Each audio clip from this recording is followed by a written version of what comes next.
तो नमस्कार, आदाब, सत श्री अकाल दोस्तों। मैं रजनी स्वागत करती हूँ आपका हमारे चैनल विद्या ज्ञानार्जन में। तो जैसा कि दोस्तों आपको पता है कि हम यहाँ पे जैन धर्म पढ़ रहे हैं और जैन धर्म के लगभग महावीर स्वामी के बारे में, जैन धर्म में कुल कितने तीर्थंकर हुए, जैन धर्म का जनक किन्हें कहा जाता है, महावीर स्वामी को कहा जाता है, महावीर स्वामी का जन्म कहाँ हुआ और महावीर स्वामी की जो प्रथम शिष्य थे वो कौन बने, उनकी सारी जीवन हिस्ट्री हमने पढ़ ली। इसके बाद में हमने पढ़ा जैन दर्शन।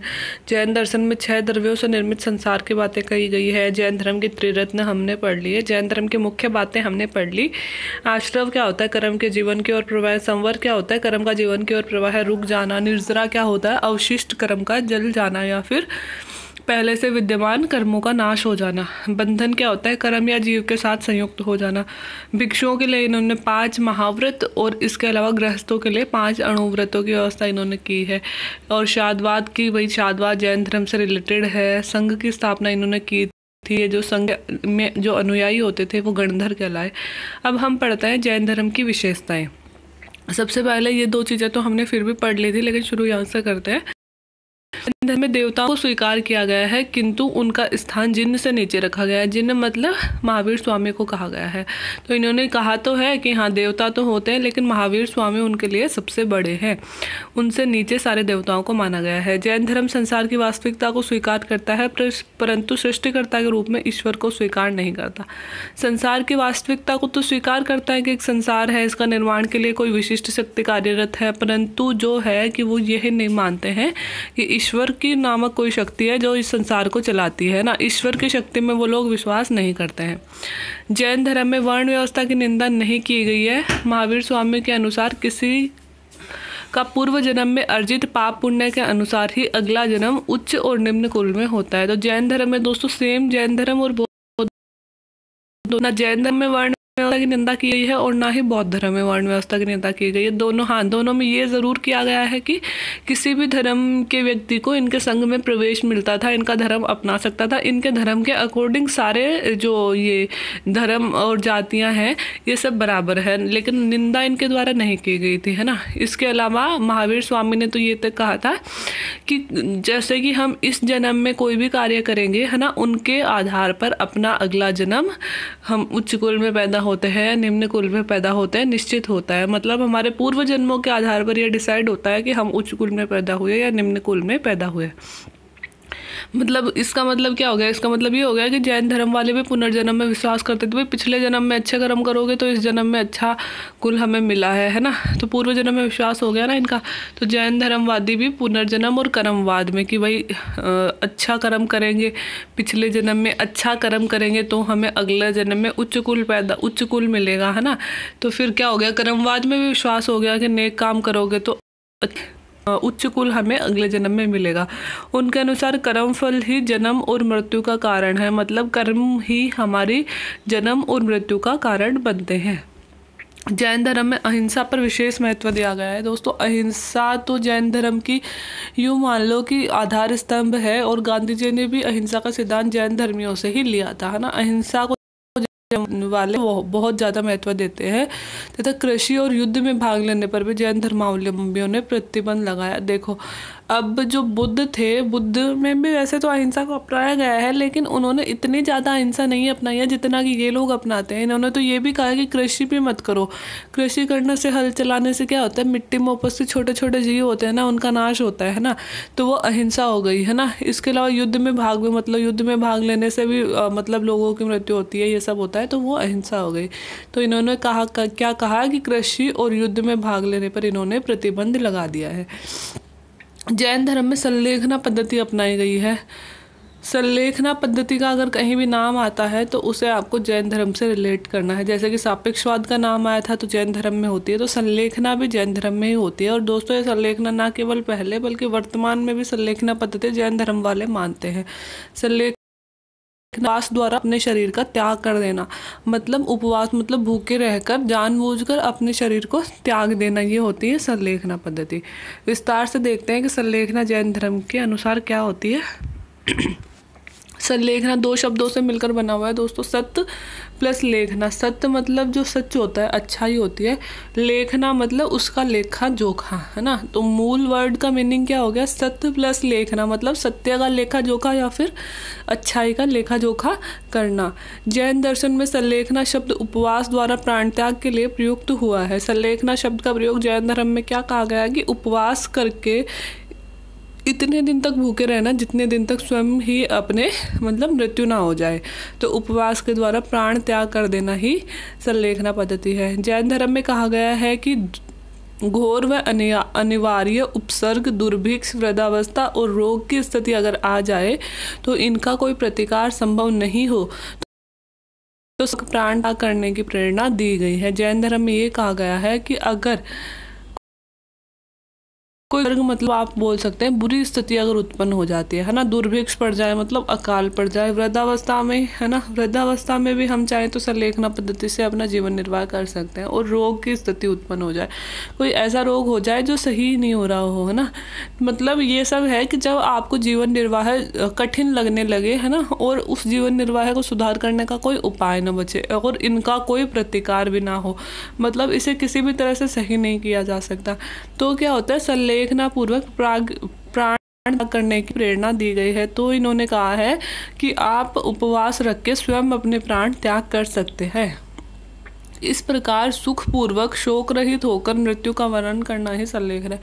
संलेखना हम कोई रोते रोते नहीं करते दोस्तों, हम अपनी इच्छा से अपने प्राणों का त्याग करते हैं और वो हम यूँ सोचते हैं कि हम भगवान की शरण में जा रहे हैं, इस तरह से जो होता है। तो सुखपूर्वक और शोक रहित मतलब दुखों से रहित होकर स्वयं अपनी मृत्यु का वर्ण करना, मतलब अपने द्वारा ही अपनी मृत्यु चुने जाना क्या होता है, संलेखना होती है। तीसरी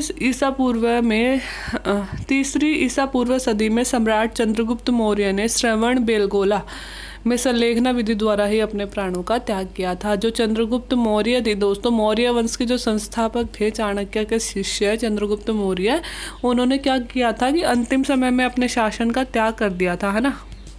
और त्याग करके वो कहाँ चले गए थे, कर्नाटक में चले गए थे। बिंबिसार को अपना राज्य सौंप कर वो कर्नाटक चले गए थे और कर्नाटक में श्रवण बेलगोला नामक स्थान पर रहे और उन्होंने जैन धर्म स्वीकार कर ही लिया था और अंतिम रूप से उन्होंने संलेखना विधि द्वारा अपने शरीर का त्याग किया था।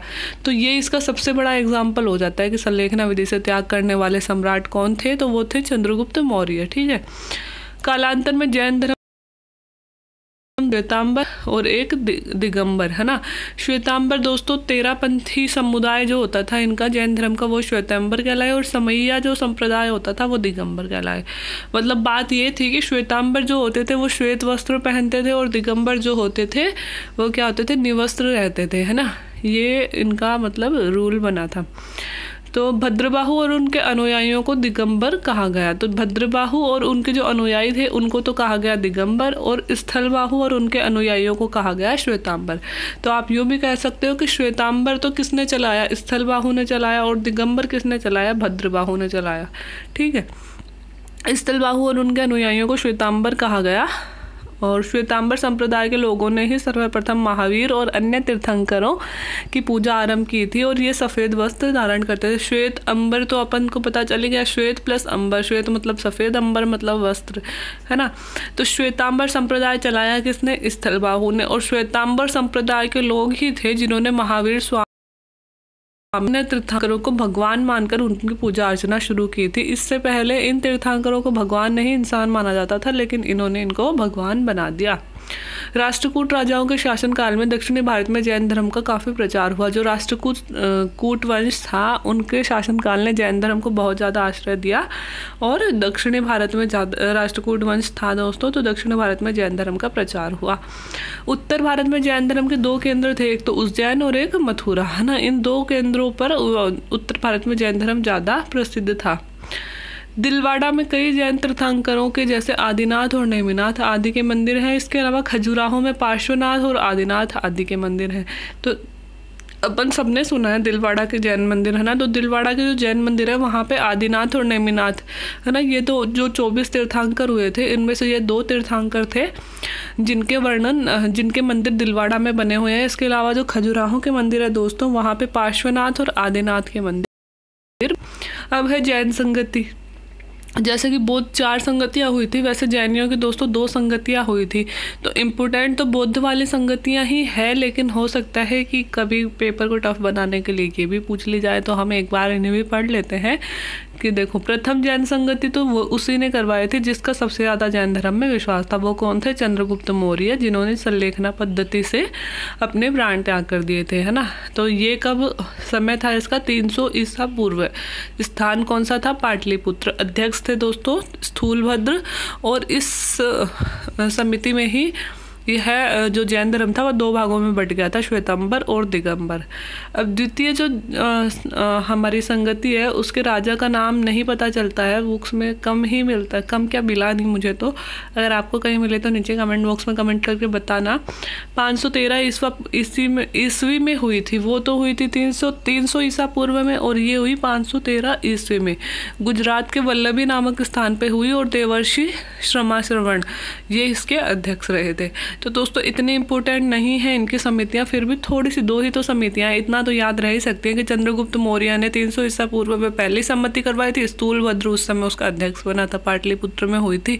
और जैन धर्म उसी संगति में 2 भागों में बट गया था। दूसरी जो संगति हुई थी वह वल्लभी गुजरात में हुई थी, और देवर्षि समाश्रवण के नेतृत्व में हुई थी। अब जैसे 24 तीर्थंकर हैं, उनके कुछ लोगों के चिन्ह पूछ लिए जाते हैं कि इस तीर्थंकर को कौन से चिन्ह के द्वारा जाना जाता है। तो जो ऋषभदेव थे दोस्तों, ऋषभदेव को वृषभ के नाम से जाना जाता है। जो प्रथम तीर्थंकर जैन धर्म के थे, मतलब वृषभ का चिन्ह होता है, वो ऋषभदेव का चिन्ह माना जाता है। जो शांतिनाथ थे वो हिरण्य के नाम से, जो पार्श्वनाथ थे 23वें तीर्थंकर वो सर्प, और जो महावीर स्वामी थे वो सिंह चिन्ह से प्रदर्शित किए जाते हैं। तो महावीर स्वामी का था सिंह,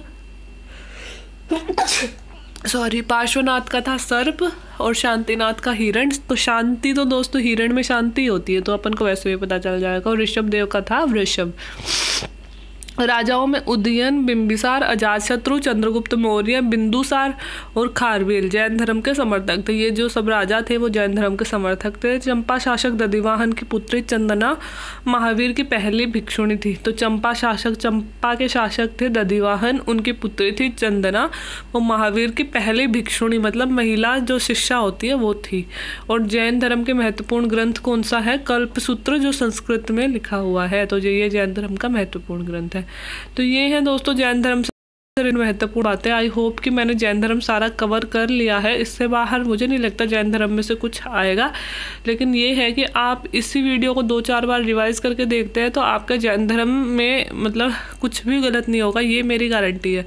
तो आज के लिए इतना ही। अगर वीडियो अच्छा लगा हो तो प्लीज़ लाइक इसे ज़रूर कर दे, और अगर कुछ कमियां नज़र आती हैं और अगर कुछ पूछना है तो कमेंट बॉक्स में कमेंट करके पूछ सकते हैं। Thank you very much.